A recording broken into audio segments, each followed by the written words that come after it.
Hi అండి, బాగున్నారా? నేనైతే చాలా బాగున్నాను. మీరు కూడా బాగుండాలని కోరుకుంటున్నాను. అండ్ ఇవాళ రెసిపీ వచ్చేసి పాలకూర పప్పు. ముందుగా కందిపప్పును 3 టైమ్స్ 4 టైమ్స్ వాష్ చేసుకోవాలి. వాష్ చేసుకొని కుక్కర్లో వేసుకొని అందులోనే పాలకూరను కూడా యాడ్ చేసుకోవాలి. శుభ్రంగా నీట్గా కట్ చేసుకోవాలి. కట్ చేసుకున్న పాలకూరను యాడ్ చేసుకున్న తర్వాత పచ్చిమిర్చి వేసుకోవాలి. అలాగే ఫ్రెష్గా కట్ చేసుకున్న ఆనియన్స్ కూడా యాడ్ చేసుకోవాలి.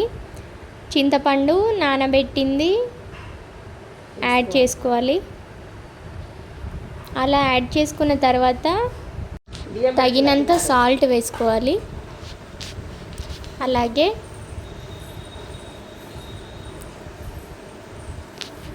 పసుపును కూడా యాడ్ చేసుకుందాం. తర్వాత వాటర్ యాడ్ చేసుకొని కొన్ని వాటర్ వేసుకొని కుక్కర్ మూత పెట్టేసి 3-4 విజిల్స్ వచ్చేంత వరకు కుక్ చేసుకోవాలి.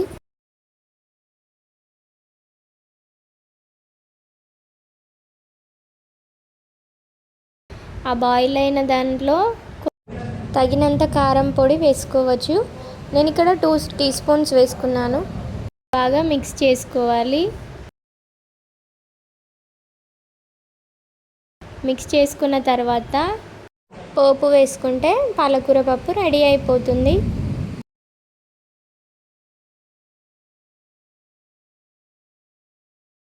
పోపు కోసం ఒక కడాయి తీసుకొని అందులో ఆయిల్ వేసుకొని ఆవాలు, జీలకర్ర, ఎల్లిపాయలు యాడ్ చేసుకోవాలి.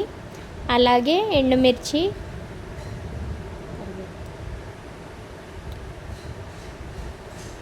కరివేపాకు కూడా కొంచెం యాడ్ చేసుకోవాలి.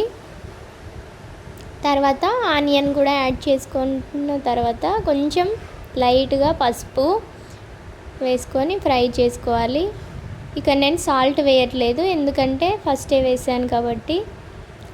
సో ఇలా ఫ్రై చేసుకున్న తర్వాత ఉడకబెట్టుకున్న పాలకూర పప్పు అనేది యాడ్ చేసుకోవాలి.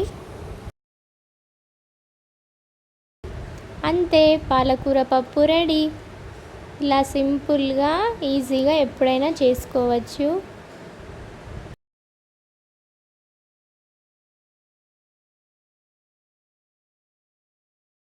అలాగే పాలకూర పప్పుతో పాటు సైడ్కి ఎగ్ ఫ్రై బాగుంటుందని ఇక్కడ బాయిల్డ్ ఎగ్స్ని ఫ్రై చేస్తున్నా. అందుకోసం కొంచెం ఆయిల్ వేసుకొని అందులోనే పసుపు వేసుకొని ఎగ్స్ని బాగా ఫ్రై చేసుకోవాలి.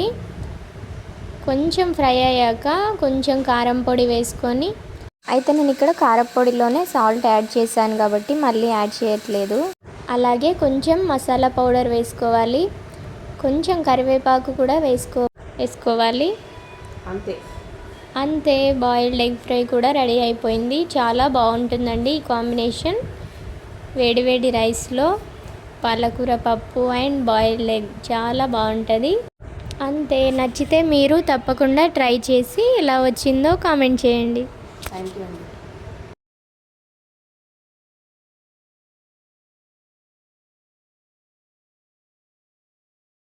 ఓకే, ఇంతే recipe. Thank you for watching.